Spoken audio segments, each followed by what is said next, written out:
www.kray.org.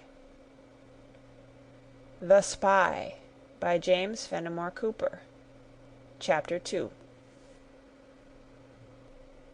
And many a halcyon day he lived to see, unbroken but by one misfortune dire, when fate had reft his mutual heart. But she was gone, and Gertrude climbed a widowed father's knee. Gertrude of Wyoming.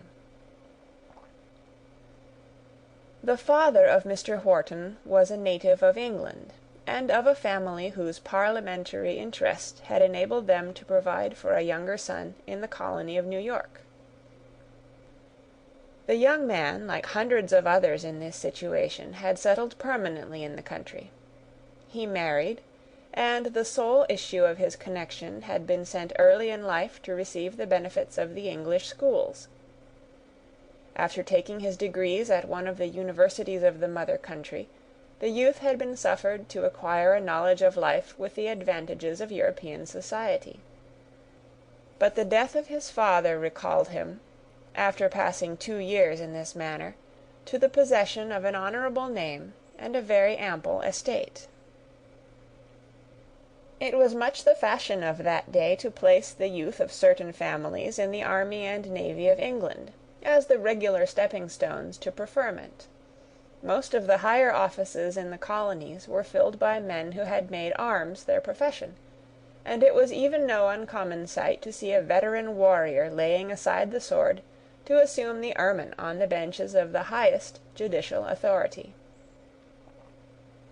In conformity with this system, the senior Mr. Wharton had intended his son for a soldier, but a natural imbecility of character in his child interfered with his wishes.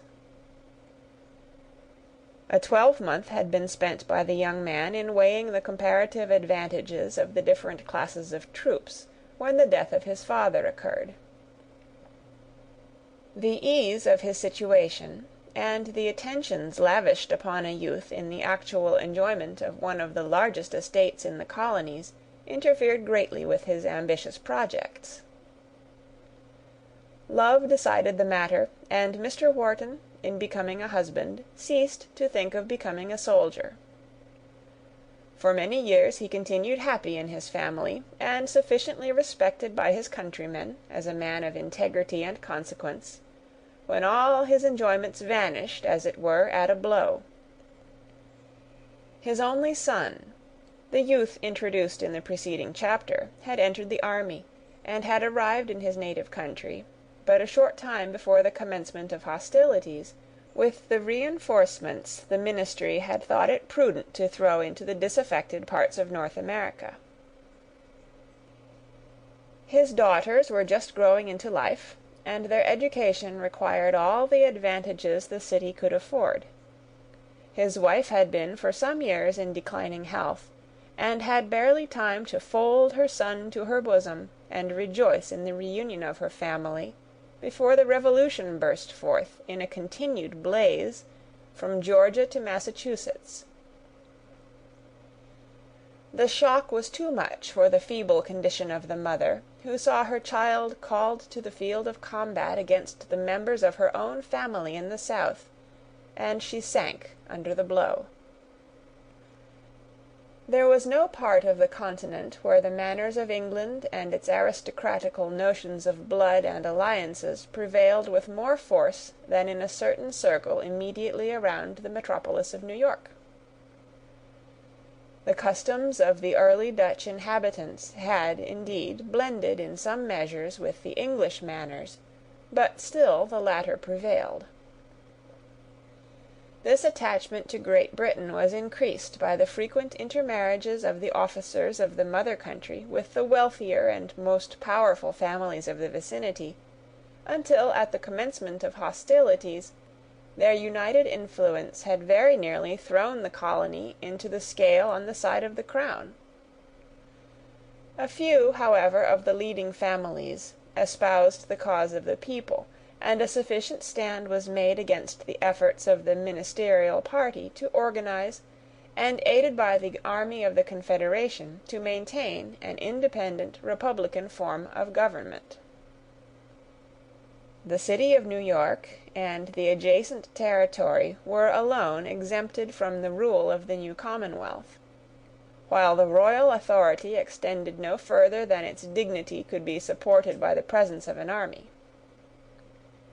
In this condition of things, the loyalists of influence adopted such measures as best accorded with their different characters and situations. Many bore arms in support of the crown, and by their bravery and exertions endeavoured to secure what they deemed to be the rights of their prince, and their own estates from the effects of the law of attainder. Others left the country, seeking in that place they emphatically called home an asylum, as they fondly hoped, for a season only, against the confusion and dangers of war. A third and a more wary portion remained in the place of their nativity, with a prudent regard to their ample possessions, and perhaps influenced by their attachments to the scenes of their youth. Mr. Wharton was of this description. After making a provision against future contingencies by secretly transmitting the whole of his money to the British funds, this gentleman determined to continue in the theatre of strife, and to maintain so strict a neutrality as to ensure the safety of his large estate, whichever party succeeded. He was apparently engrossed in the education of his daughters, when a relation, high in office in the new state, intimated that a residence in what was now a British camp differed but little, in the eyes of his countrymen, from a residence in the British capital. Mr. Wharton soon saw this was an unpardonable offence in the existing state of things, and he instantly determined to remove the difficulty by retiring to the country. He possessed a residence in the county of Westchester, and having been for many years in the habit of withdrawing thither during the heats of the summer months, it was kept furnished and ready for his accommodation. His eldest daughter was already admitted into the society of women, but Frances, the younger, required a year or two more of the usual cultivation, to appear with proper éclat. At least so thought Miss Jeanette Peyton; and as this lady, a younger sister of their deceased mother, had left her paternal home in the colony of Virginia with the devotedness and affection peculiar to her sex, to superintend the welfare of her orphan nieces, Mr. Wharton felt that her opinions were entitled to respect.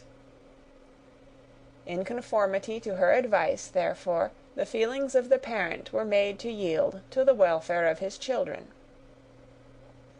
Mr. Wharton withdrew to the Locusts, with a heart rent with the pain of separating from all that was left him of a wife he had adored, but in obedience to a constitutional prudence that pleaded loudly in behalf of his worldly goods. His handsome town residence was inhabited in the meanwhile by his daughters and their aunt. The regiment to which Captain Wharton belonged formed part of the permanent garrison of the city, and the knowledge of the presence of his son was no little relief to the father, in his unceasing meditations on his absent daughters. But Captain Wharton was a young man and a soldier. His estimate of character was not always the wisest, and his propensities led him to imagine that a red coat never concealed a dishonourable heart. The house of Mr. Wharton became a fashionable lounge to the officers of the royal army, as did that of every other family that was thought worthy of their notice. The consequences of this association were, to some few of the visited, fortunate; to more, injurious, by exciting expectations which were never to be realized; and, unhappily, to no small number, ruinous. The known wealth of the father, and possibly the presence of a high-spirited brother, forbade any apprehension of the latter danger to the young ladies, but it was impossible that all the admiration bestowed on the fine figure and lovely face of Sarah Wharton should be thrown away. Her person was formed with the early maturity of the climate, and a strict cultivation of the graces had made her decidedly the belle of the city. No one promised to dispute with her this female sovereignty, unless it might be her younger sister. Frances, however, wanted some months to the charmed age of 16, and the idea of competition was far from the minds of either of the affectionate girls. Indeed, next to the conversation of Colonel Wellmere, the greatest pleasure of Sarah was in contemplating the budding beauties of this little Hebe, who played around her with all the innocency of youth, with all the enthusiasm of her ardent temper, and with no little of the archness of her native humour. Whether or not it was owing to the fact that Frances received none of the compliments which fell to the lot of her elder sister in the often repeated discussions on the merits of the war between the military beaux who frequented the house, it is certain their effects on the sisters were exactly opposite. It was much the fashion then for the British officers to speak slightingly of their enemies, and Sarah took all the idle vapouring of her danglers to be truths. The first political opinions which reached the ears of Frances were coupled with sneers on the conduct of her countrymen. At first she believed them, but there was occasionally a general who was obliged to do justice to his enemy in order to obtain justice for himself, and Frances became somewhat sceptical on the subject of the inefficiency of her countrymen. Colonel Wellmere was among those who delighted most in expending his wit on the unfortunate Americans, and in time Frances began to listen to his eloquence with great suspicion, and sometimes with resentment. It was on a hot, sultry day that the three were in the parlour of Mr. Wharton's house, the Colonel and Sarah seated on a sofa, engaged in a combat of the eyes, aided by the usual flow of small talk, and Frances was occupied at her tambouring frame in an opposite corner of the room, when the gentleman suddenly exclaimed, "How gay the arrival of the army under General Burgoyne will make the city, Miss Wharton!" "Oh, how pleasant it must be!" said the thoughtless Sarah, in reply. "I am told there are many charming women with that army. As you say, it will make us all life and gaiety." Frances shook back the abundance of her golden hair, and raised her eyes, dancing with the ardour of national feeling. Then, laughing with a concealed humour, she asked, "Is it so certain that General Burgoyne will be permitted to reach the city?" "Permitted?" echoed the Colonel. "Who is there to prevent it, my pretty Miss Fanny?" Frances was precisely at that age when young people are most jealous of their station in society, neither quite a woman nor yet a child. The "pretty Miss Fanny" was too familiar to be relished, and she dropped her eyes on her work again with cheeks that glowed like crimson. "General Stark took the Germans into custody," she answered, compressing her lip. "May not General Gates think the British too dangerous to go at large?" "Oh, they were Germans, as you say," cried the Colonel, excessively vexed at the necessity of explaining it all. "Mere mercenary troops, but when the really British regiments come in question, you will see a very different result." "Of that there is no doubt," cried Sarah, without in the least partaking of the resentment of the Colonel to her sister, but hailing already in her heart the triumph of the British. "Pray, Colonel Wellmere," said Frances, recovering her good humour, and raising her joyous eyes once more to the face of the gentleman, "was the Lord Percy of Lexington a kinsman of him who fought at Chevy Chase?" "Why, Miss Fanny, you are becoming a rebel," said the Colonel, endeavouring to laugh away the anger he felt. "What you're pleased to insinuate was a chase at Lexington was nothing more than a judicious retreat, a kind of—" running fight," interrupted the good-humored girl, laying a great emphasis on the first word. "Positively, young lady—" Colonel Wellmere was interrupted by a laugh from a person who had hitherto been unnoticed. There was a small family apartment adjoining the room occupied by the trio, and the air had blown open the door communicating between the two. A fine young man was now seen sitting near the entrance, who, by his smiling countenance, was evidently a pleased listener to the conversation. He rose instantly, and coming through the door with his hat in his hand, appeared a tall, graceful youth of dark complexion and sparkling eyes of black, from which the mirth had not entirely vanished as he made his bow to the ladies. "Mr. Dunwoodie!" cried Sarah in surprise. "I was ignorant of your being in the house. You will find a cooler seat in this room." "I thank you," replied the young man. "But I must go and seek your brother, who placed me there in ambuscade, as he called it, with a promise of returning an hour ago." Without making any further explanation, the youth bowed politely to the young women, distantly and with hauteur to the gentlemen, and withdrew. Frances followed him into the hall, and, blushing richly, inquired in a hurried voice, "But why do you leave us, Mr. Dunwoodie? Henry must soon return." The gentleman caught one of her hands in his own, and the stern expression of his countenance gave place to a look of admiration as he replied, "You managed him famously, my dear little kinswoman. Never, no, never forget the land of your birth.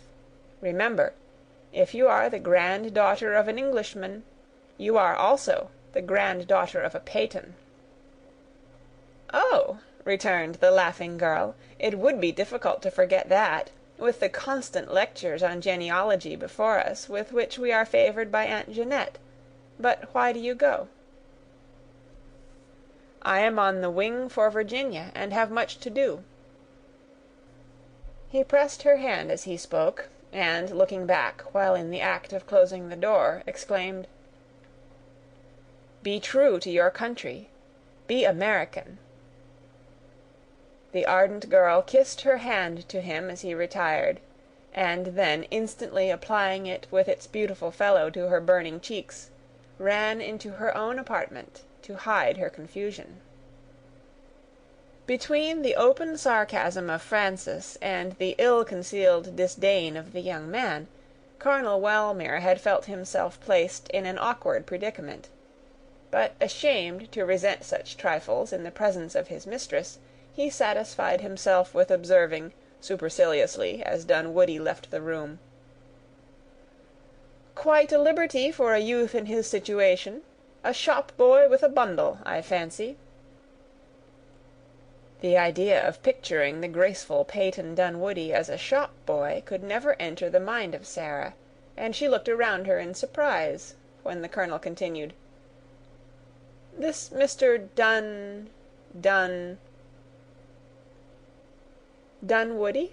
Oh, no, he is a relation of my aunt," cried the young lady, "and an intimate friend of my brother. They were at school together, and only separated in England, when one went into the army, and the other to a French military academy." "His money appears to have been thrown away," observed the colonel, betraying the spleen he was unsuccessfully striving to conceal.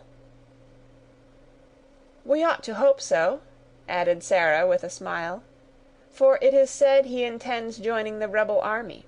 He was brought here in a French ship, and has just been exchanged. You may soon meet him in arms."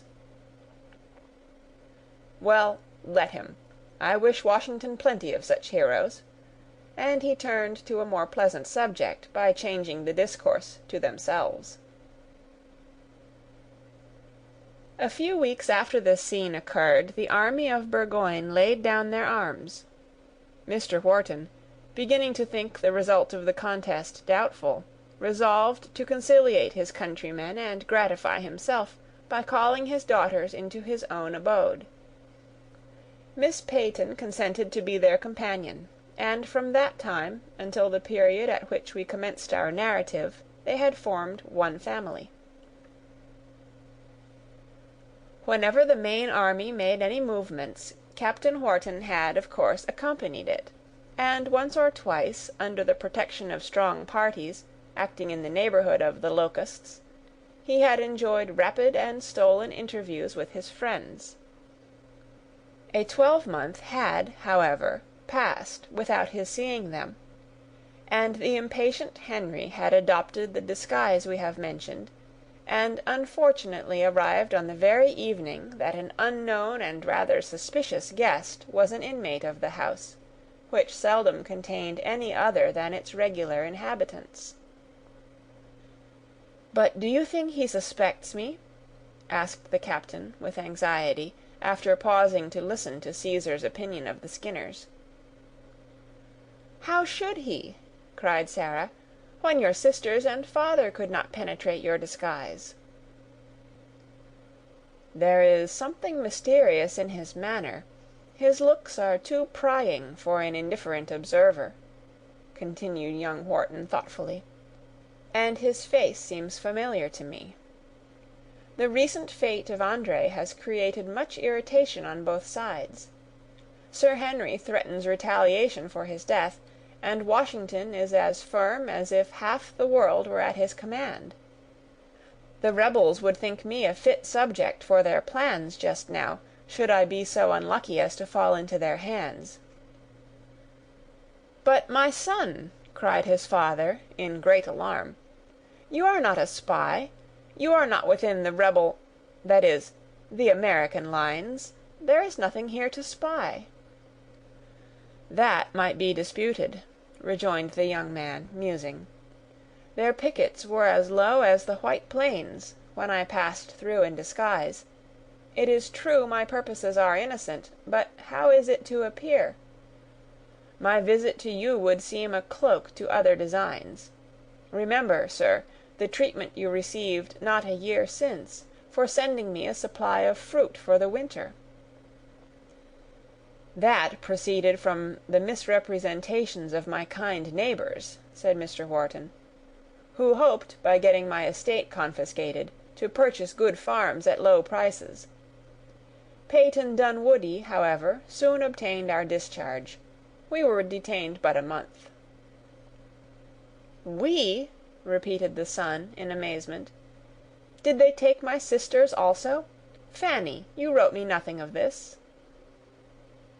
"I believe," said Frances, coloring highly, "I mentioned the kind treatment we received from your old friend, Major Dunwoodie, and that he procured my father's release."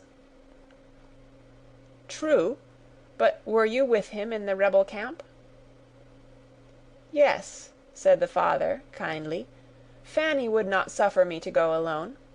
Jeanette and Sarah took charge of the Locusts, and this little girl was my companion in captivity." "And Fanny returned from such a scene a greater rebel than ever," cried Sarah indignantly. "One would think the hardships her father suffered would have cured her of such whims." "What say you to the charge, my pretty sister?" cried the captain gaily. "Did Peyton strive to make you hate your king more than he does himself?" "Peyton Dunwoodie hates no one," said Frances, quickly. Then, blushing at her own ardour, she added immediately, "He loves you, Henry, I know, for he has told me so again and again." Young Wharton tapped his sister on the cheek with a smile, as he asked her, in an affected whisper, "Did he tell you also that he loved my little sister Fanny?" "Nonsense," said Frances, and the remnants of the supper table soon disappeared under her superintendence. End of Chapter 2. Recorded on November 2nd, 2005, in Oceanside, California.